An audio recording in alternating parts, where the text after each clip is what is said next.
Hola amigos televidentes, gracias por su compañía, muy buenos días, un placer compartir con todos ustedes esta entrega más de su programa en ZigZag, su canal preferido Telecontacto, canal 57. Hoy, como cada día, un programa súper especial. Hoy vamos a tratar de que ustedes puedan edificarse con un tema muy, pero muy interesante para todos, un tema en el tapete en los últimos días. Vamos a hablar del estrés. Hemos estado hablando mucho de estrés laboral, de estrés en la sociedad, de estrés hasta en los niños. Y hoy tenemos una invitada especial. Ella es Elba Santiago y está con nosotros. Ella es especialista de la holística. Ya la hemos conocido en el programa y vamos a darle la bienvenida al programa como siempre. Buenos días, Buenos hola. días, gracias por invitarme. Gracias por siempre compartir con nosotros tus conocimientos con este público. Y hoy quiero hablar precisamente de cómo las emociones pueden enfermar y qué tienen que ver con el estrés. Es muy buena pregunta. Eh, lo primero que me gustaría que la gente comprendiera es que el cuerpo humano tiene todos los mecanismos para permanecer en salud, para permanecer en óptimas condiciones, porque hay un sistema inmunológico que lucha contra todos los agentes del medio o del entorno en el que vive. Entonces, todo lo que nos va pasando en el día a día, por norma general, tendríamos que tener las respuestas y mecanismos para que el cuerpo pudiera responder ante eso. ¿Qué es lo que ocurre? Lo que ocurre es que cuando tenemos estímulos de forma prolongada, el cuerpo empieza a segregar una serie de sustancias, como decíamos en el otro programa, que son nocivas o que son sustancias que generan una respuesta rápida para que el cuerpo responda ante lo que identifica como peligro. Cuando esas respuestas se identifican como peligro de forma normal, o sea, cuando todos los días el cuerpo identifica como peligro algo que no lo es, empieza una segregación excesiva de esas sustancias y es lo que se denomina el estrés como perjudicial. Cuando ocurre ese estrés como perjudicial, el cuerpo empieza a derivar energía hacia otros puntos que considera más importantes en ese momento, porque el estrés lo que intenta garantizar es la supervivencia del individuo. Entonces, cuando el cuerpo empieza a segregar esas sustancias, el propio cuerpo dice, bueno, no es tan importante entonces derivar energía hacia el sistema inmunitario porque necesito esa energía para prestar atención, para estar alerta, pues porque considera a la persona que el jefe es un factor estresante o que la relación con la pareja está generando estrés. Entonces, toda esa energía que tenía que usarse para mantener el cuerpo, la bioestructura humana en perfectas condiciones, se deriva hacia otros factores para responder a ese medio que considera como hostil. Y ahí es cuando empieza y se genera la enfermedad. ¿Por qué? Porque el cuerpo no puede responder a lo que es normal, no puede defenderse, por ejemplo, de forma normal con células cancerígenas o no puede defenderse contra células virus, contra bacterias, porque está derivando la energía hacia otros factores. ¿Cómo afectan o qué tienen que ver las emociones con eso? Cuando estamos en consulta, por ejemplo, nosotros siempre le mostramos a la gente cómo el estrés hace que todos los músculos del cuerpo se inhiban o se debiliten. Y eso, las emociones son un factor que hace que el cuerpo responda y se debilite, tanto el sistema inmunológico como todos los sistemas del cuerpo. Pero las emociones, somos seres emocionales que razonan, más que seres racionales. Entonces, ¿qué es lo que ocurre? Que no se nos enseña a gestionar las emociones. Y como no sabemos gestionar las emociones, el cuerpo va, digamos que, actuando como puede o va respondiendo de la forma que considera más apropiado para esa emoción. Y es un poco lo que queremos enseñarle a la gente, a que es normal sentir emociones, porque todo el mundo siente emociones, pero que tenemos que aprender a gestionarlas. Gestionarlas no es reprimirlas, no es controlarlas, está bien, yo si me enojo, pues muy bien, voy a canalizar ese enojo y voy a tener unos mecanismos para liberar eso y que eso no se vaya a una parte del cerebro, ni al inconsciente ni al subconsciente, porque eso va a tener después una repercusión en la fisiología de la persona y en la vida de la persona. Qué interesante, pero ¿cómo darnos cuenta que nos estamos enfermando? Que ya el punto es de enfermedad. Mira, gracias por preguntarme eso, porque si la gente está atenta a su cuerpo, empieza a notar que hay unas diferencias. Lo que pasa es que como vamos corriendo siempre, el estrés el nivel de vida siempre nos lleva a estar, digamos que ofuscados en nuestra realidad diaria, no podemos o no tenemos tiempo para ver o para sentir cómo me estoy sintiendo en este momento, qué repercusión tiene no tener unos hábitos correctos, cómo estoy sintiendo mi cuerpo. Si dedicáramos unos momentos todos los días a observar cómo me estoy sintiendo, a poder evaluar cómo me sentía en el pasado y cómo me estoy sintiendo ahora, yo creo que la gente podría ser o dar testimonio de cómo ha cambiado. Hay una cosa que es curiosa y es que muchas personas dicen o muchas personas nos cuentan en consulta que desde que ocurrió esta situación mi vida cambió.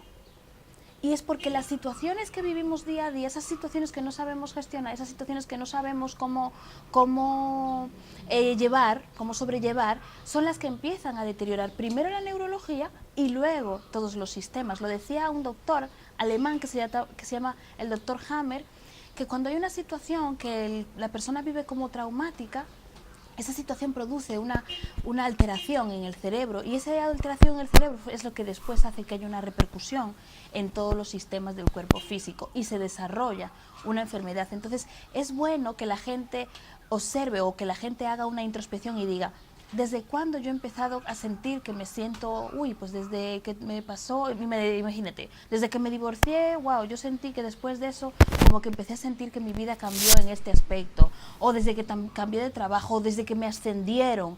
Siempre hay situaciones que marcan un antes y un después en la vida de las personas. Entonces yo creo que si prestamos atención, la gente muchas veces puede decirte, es verdad, hay un antes y un después en mi vida después de esta situación. Entonces, desde este punto, ese sería desde dónde empieza a enfermar el cuerpo. Desde dónde tomamos en cuenta que ya es el punto de que nos está enfermando. Mira, hay una doctora, yo creo que sí, inglesa, si no recuerdo más, que se llama Yvette Glover, que hizo un estudio hace como 25 años así, sobre la repercusión que tenían las emociones en las mujeres embarazadas. Hizo un estudio con más de 10.000 mujeres embarazadas y se medían los niveles de estrés, a la presión a la que estaban sometidas, el estrés laboral, el estrés familiar, las circunstancias que rodeaban esa situación en la que ellas vivían. Y luego se hizo una comparativa de cómo esos niños después de nacer tenían unas repercusiones a nivel física, o sea, cómo esos niños eran más propensos a tener déficit de atención, cómo esos niños eran propensos a tener hiperactividad o a tener problemas conductuales, esos niños tenían más tendencia a tener depresión, pero no solo aspectos conductuales, sino que eran más propensos con los años a la hipertensión, a tener el colesterol alto. Entonces, después de que se hizo ese estudio, se pudo afirmar que ya desde el vientre materno las emociones que siente o que vive la madre producen una alteración, producen una afección en el niño, porque todas las hormonas que va segregando la madre afectan al bebé en desarrollo, al embrión en desarrollo, y eso va a marcar una diferencia en el bienestar y en la futura vida que va a vivir esa persona. Wow.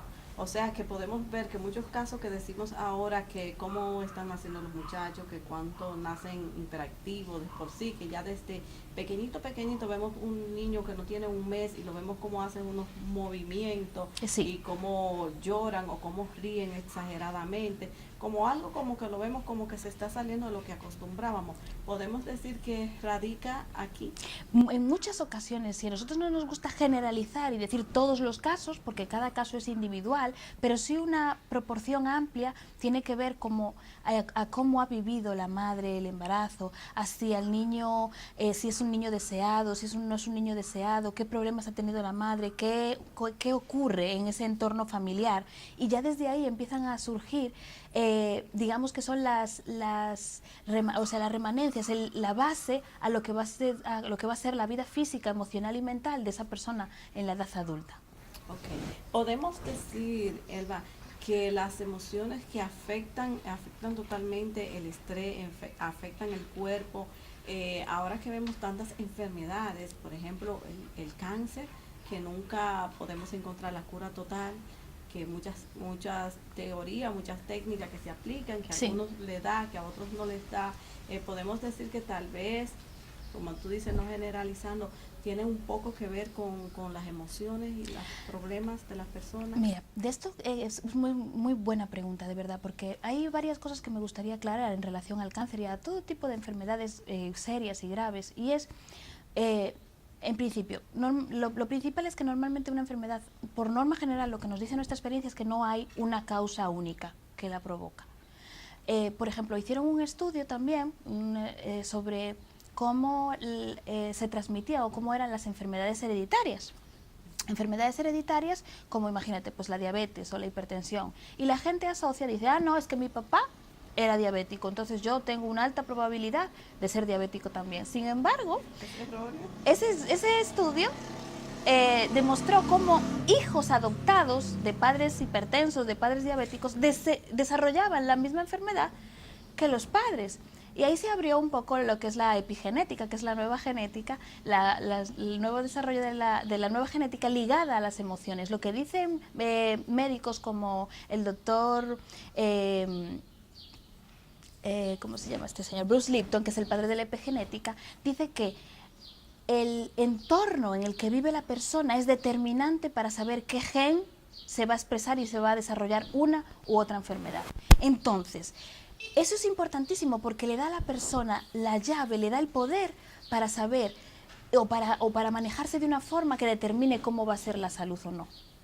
Porque si las emociones son las que dan a la tecla para que un gen se exprese o no, las emociones son las que van a determinar si una persona se va a enfermar de esto o no. Eso es lo que quiere decir ese estudio. Entonces, para tener en cuenta cómo una persona las enfermedades o las características que puede desarrollar una persona en el futuro en relación a la salud y enfermedad, hay que tener en cuenta, uno, el entorno en el que crece, el entorno en el que se desarrolla. Y este mismo Bruce Lipton, hay un libro que se llama Biología de la Creencia, buenísimo, que explica que el ser humano son 7.000 millones de células, ¿verdad?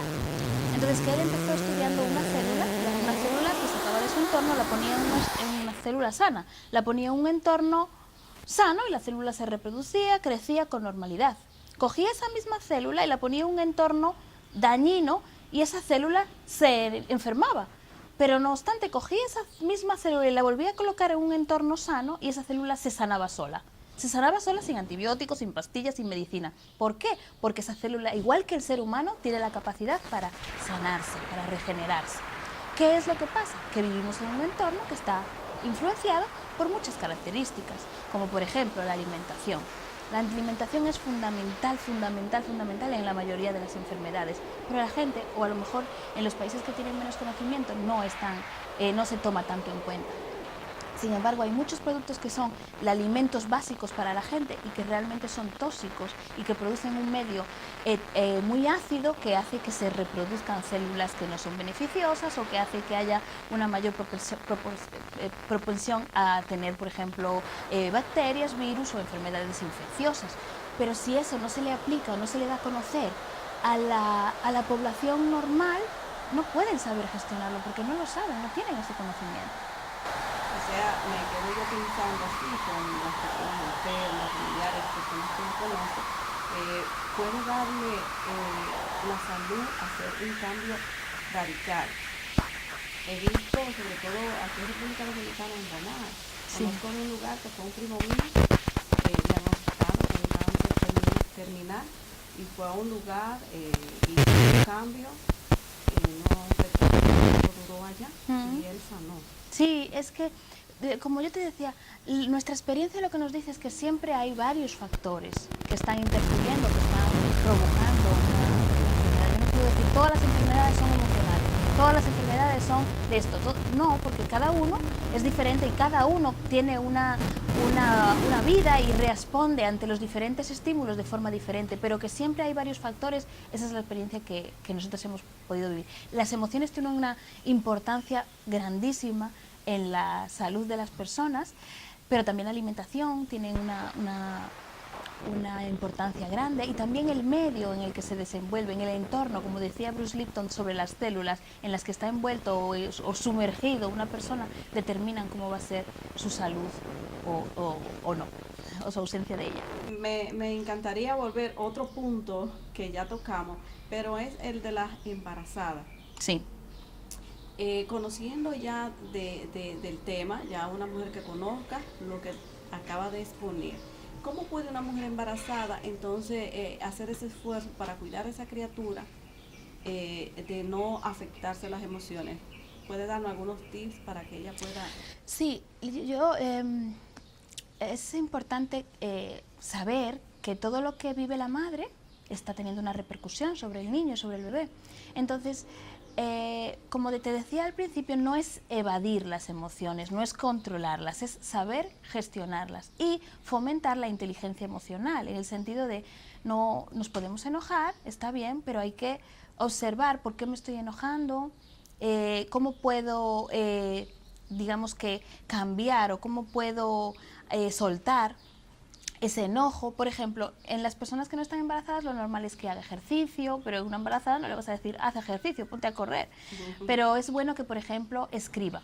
Porque es algo tan sencillo y la gente me dice escribir. Escribir, te iba a decir y escribir. Sí, porque es sencillo. Cuando las personas se ponen a escribir, me siento así, así, así, por este motivo, la psique se empieza a liberar. Y es importantísimo la psique, todo lo que es el campo mental de la persona, cómo reacciona la persona ante las distintas situaciones, es muy importante.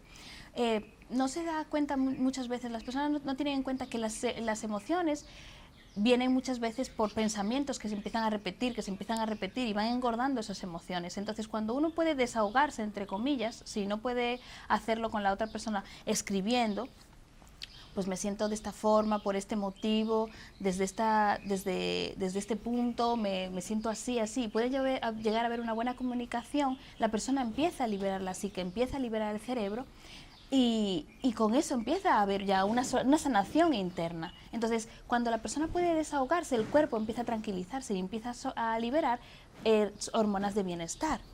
Entonces, eso ya es una de las formas. Otro tip que es importante es relacionado con sonreír, que es algo que la gente dice, sonreír. Y sí, cuando la persona está sonriendo, aunque no quiera, el cerebro empieza a liberar también situaciones. Sí, tiene que ser una sonrisa en la que se abra la boca para que relaje y suelte la articulación temporomandibular. Cuando uno hace ese ejercicio de sonreír y uno dice, ay, voy a sonreír, pero así de forma cínica, el cuerpo solo responde ante señales que uno le mande. Si uno está sonriendo, aunque uno quiera, no puede estar enojado mucho tiempo porque no lo permite el cuerpo. El cerebro está siempre atento a lo que quiere mi amo, vamos a decir. El amo es la mente, todo eso en conjunto, y dice, ¿qué es lo que quiere? Si yo estoy sonriendo, al final el cuerpo empieza a relajarse y no se sostiene esa segregación de sustancias de cortisol, de sustancias de estrés. Entonces la sonrisa, la gente me dice, eres muy sonriente, digo, de verdad son las terapias y el conocimiento que digo, no, voy a sonreír porque si no, y eso empieza a liberar a uno. Vamos a practicar entonces, con tu permiso, Elba. Sí. Vamos a practicar, vamos a sonreír un poco en esta pausa y regresamos.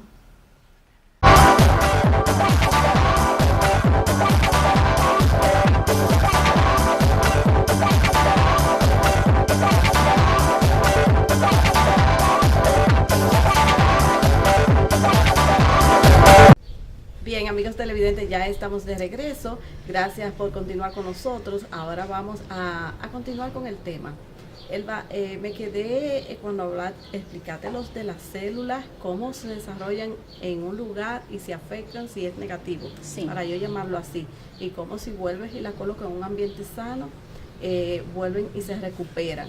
Entonces, si lo llevamos a los ambientes, a lo real, a nuestro trabajo, a nuestra casa, a nuestro vecindario, a nuestro diario vivir de la sociedad, ¿cuál es un ambiente? ¿Cómo identificar? Muy buena pregunta. Mira, como decía el doctor Bruce Lipton, es el entorno el que hace que un individuo o que una célula en ese caso se enferme o no. ¿Cuál es un entorno negativo? Siempre depende de la percepción. En nuestro caso, en el caso del ser humano, siempre depende de la percepción de la persona. ¿Por qué? Porque tenemos casos en los que vienen niños y nos dicen, los padres nos dicen, le hemos dado todo a ese niño, lo hemos criado con amor, le hemos prestado atención y sin embargo el niño tiene esta alteración conductual, por ejemplo. El caso no es que ese entorno sea bueno o sea malo, depende cómo el niño ha vivido esa situación. Y es lo que pasa muchas veces en una amplia gama de personas. No es tanto lo que la persona vive o no vive, sino cómo percibe, cómo vive esa persona lo que está sucediendo. Lo puede vivir como traumático o no. Y, por ejemplo, mucha gente me dice, es que tengo un jefe que es tóxico o tengo una relación de pareja que es tóxica. Lo que tenemos que empezar a cambiar, o lo que tenemos que tomar conciencia para poder cambiar esa situación y que deje de afectarnos de una forma negativa es, ¿por qué estoy yo en ese medio? Porque si estoy yo en ese medio es porque tengo algo en común, tengo algo que está identificándose conmigo misma y que me hace estar en este entorno. Si yo no tuviera algo en relación a este entorno, no estaría en un entorno diferente. Entonces, cuando uno empieza a tomar responsabilidad sobre uno mismo y sobre su vida y deja de buscar, vamos a decir, culpables o situaciones perjudiciales fuera, empieza a dominar, empieza a hacerse maestro, empieza a tener responsabilidad sobre su propia vida. Pero siempre es desde la responsabilidad de qué me está mostrando esta situación, qué me está mostrando esta persona. Nosotros siempre que trabajamos con una persona en terapia, siempre buscamos que la persona tome responsabilidad para que pueda ser él un factor determinante en el cambio positivo que va a dar a su vida. Porque cuando uno cambia su vida realmente, independientemente del entorno en el que esté, él puede modificarlo. Wow. Es así realmente. O sea que parte de lo que es ese entorno saludable, a ver si te pude entender y los amigos televidentes podemos seguirte. Hay un entorno donde estaba la célula que me está haciendo daño, pero a veces estamos buscando fuera y tenemos dentro lo que nos está llamando, o sea, tenemos dentro algo interior y nos lleva a ese lugar, pero somos nosotros mismos. Sí, somos nosotros debido a las experiencias que hemos vivido, que hacen que cambiemos o que tengamos una percepción distorsionada de lo que estamos viviendo en ese momento. Te pongo un ejemplo. Por ejemplo, tenemos personas que dicen, pues no me va bien en los negocios o no me va bien en las relaciones interpersonales. Si una persona se pone a buscar cuál es el origen, a lo mejor cuando era pequeño se sintió desprotegido, se sintió no querido lo suficiente, y todo eso que ha vivido en el pasado está haciendo que vea de forma distorsionada el entorno en el que vive hoy en día. Entonces el entorno puede ser un entorno maravilloso, pero como tenemos ese filtro de las experiencias vividas en el pasado, está viendo ese entorno de forma distorsionada. Wow, porque yo cuando empezaste a hablar del entorno, empecé a ver, me voy a vivir a Jarabacoa, a Constanza, entre las flores y un entorno todo bonito, todo bello, y muchos trabajamos mucho con eso y queremos ambientar, entonces no es totalmente exterior, pero ¿ayuda lo exterior? ¿Ayuda el medio ambiente donde vivimos también? Sí, por supuesto, siempre, todos los factores ayudan. Es como hablábamos, no es lo mismo vivir en el centro de la ciudad, donde hay polución, donde hay más riesgos medioambientales, que vivir en un sitio como Jarabacoa, que es precioso, muy armonioso. Sin embargo, depende mucho también de los factores, como te decía, intrínsecos, de los factores propios de la persona. Y yo siempre le pongo un ejemplo a cuando la gente me dice, no, es que todo es la alimentación. Yo digo, yo conozco mucha gente vegetariana que se enferma igual. ¿Por qué si todo es la alimentación, la gente que es vegetariana también se enferma? El ser humano es holístico, el ser humano es holístico, y holístico significa que todo influye. El medio en el que vive, el entorno que vive, el trabajo influye, la que come influye, las emociones influye, todo está interactuando, está haciendo un global, y todo tiene una repercusión en lo que es la salud y lo que es el bienestar de una persona. Entonces no hay solamente un factor determinante, sino la conjunción de varios factores las que van a decidir o las que van a determinar con la persona la salud o la enfermedad del individuo. Wow, pero cuánto estoy aprendiendo. Me imagino que los amigos televidentes también. Pero quería preguntarte, ver en qué nos puedes ayudar. Si ya con este conocimiento ya me di cuenta, tengo un problema interno yo, ¿y cómo lo sano? Bien, la sanación, como siempre decimos, es individual, en el sentido que cuando la persona se da cuenta cuál es el motivo, cuál es el origen, y toma conciencia de eso, puede escribirlo, puede liberarlo, hay muchas técnicas para liberarlo, pero el hecho de que la persona tome conciencia de qué es lo que me está dañando, qué es lo que me está perjudicando, ya va a hacer que empiece a haber una sanación, porque la sanación siempre empieza en la mente y luego se va a extender al resto de campos, luego se va a sanar el emocional, luego se va a sanar el físico, etcétera, etcétera, pero todo empieza en la conciencia, en la toma de conciencia, el darse cuenta cuál es el origen que está produciendo una desarmonía y cuál es el origen dentro. No el origen, no, yo soy así porque mi papá era así, no, el origen siempre es desde uno mismo, de qué es, qué he vivido yo, qué me ha pasado, cómo veo la vida que está provocando que me desarrolle, que no tenga otras opciones y que todo lo que yo viva se encamine hacia esta dirección o hacia la otra dirección. Wow, entonces es increíble, porque ahora me pones a pensar también mucho más allá, entonces, de que tenemos que revisar desde pequeños qué nos ha pasado. Sí, ¿qué nos ha pasado? No tanto qué nos ha pasado, sino cómo he vivido yo lo que me ha pasado. Ok, que es diferente. Que es diferente, porque es lo que te digo. Por ejemplo, tenemos niños que han sido criados con amor, en un ambiente maravilloso, y sin embargo está teniendo una conducta desarmónica. ¿Por qué? ¿Cómo ha vivido el niño ese entorno? ¿Cómo lo ha vivido él? No la realidad que es la que ha vivido, sino cómo lo ha vivido él. De esos ocurre muchísimo. Tenemos muchos niños y muchas personas con problemas conductuales en consulta, y lo que le explicamos no es que yo me he esforzado toda la vida por esto, pero cómo lo ha vivido el otro. Y la gente me hace mucha gracia porque siempre me dice, ¿cómo te llevas cómo te llevas con tus padres? Normal. Que es normal para cada uno. Hay personas que llevarse normal es no hablarse, hay personas que llevarse normal es tener discusiones frecuentes. La normalidad es muy amplia, entonces tenemos que hacer un análisis un poco de qué estoy viviendo en mi vida que no me gusta, qué pasa en eso que no me gusta, de qué yo soy responsable. Y entonces cuando empezamos a tomar conciencia es cuando podemos empezar a hacer los cambios que van a ser determinantes para tener los resultados diferentes. Muy bien. Entonces yo creo que ya en la parte final quisiera tus recomendaciones y sobre todo que pueda orientarnos invitarnos y abrir lo que es la terapia con ustedes, cómo venir, cómo llegar, cómo aprender contigo, están en las redes sociales, cómo localizarte. Pueden buscar en internet, tenemos una página web, una website, se dice aquí, que es Redes Emocionales, www.redesemocionales.com, y en Instagram y en Facebook también nos encuentran con Redes Emocionales. Allí tienen mucha más información, tenemos videos de autoayuda en donde pueden ver cómo gestionar las emociones, cómo podemos responder ante momentos de dificultad y cómo llevar un poco una vida con más bienestar y con más armonía.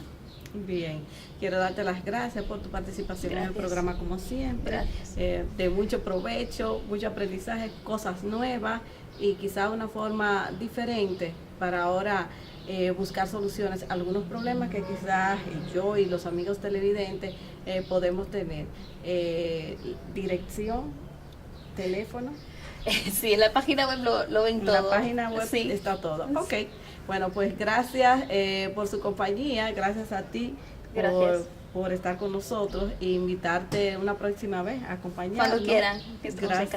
Gracias para aprender un poquito más sobre estos temas muy interesantes y sobre todo el estrés que hoy día tanto agobia. Sí, es uno de los factores que más vienen a consultar cuando vienen a terapia.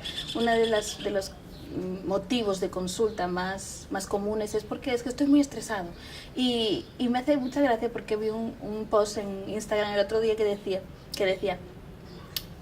no viene a terapia quien tiene problemas tiene todo el mundo, viene a terapia quien quiere solucionarlos, y me llamó mucho la atención porque es una realidad. Claro que sí, es así. Bueno, ya luego vamos a tratar con otro tema, porque me quedó muy interesada con los de los embarazos y de las niñas, sí. Porque también en los últimos tiempos hemos visto que tenemos niños con estrés, niños con depresión, y me quedé pensando, quizá esto tiene que ver. Es un tema amplio el de los niños, porque bueno, podemos hablarlo y hay mucha temática ahí, porque los niños hoy en día están un poco sobreestimulados y eso tiene una repercusión a nivel neurológica, y hemos visto cómo los patrones de comportamiento son diferentes cuando los niños, por ejemplo, juegan mucho al teléfono, juegan mucho a distintos videojuegos, cómo el cerebro se ve afectado y empieza a haber una alteración conductual, pero eso hay que dar una explicación explicación amplia para que la gente pueda entender. Y es tanto así que hemos visto cómo a los niños se les produce o se les hace como una sesión o una terapia para que se vayan desenganchando de esos videojuegos y la conducta empieza a modificarse. Entonces es muy importante que los padres sepan todo eso, porque hoy en día todos los niños están con los celulares, todos los niños están con los juegos y realmente están hiper excitados, están muy estimulados a nivel tecnológico. Ay, Dios mío. Bueno, pues ese será nuestro próximo tema. Gracias, Elba Santiago. Gracias, como siempre, gracias. Ya saben, a continuar y a seguir las páginas de redes emocionales para poder seguir informados sobre este tema. Gracias a ustedes por su compañía e invitarles a continuar con la programación de Telecontacto Canal 57.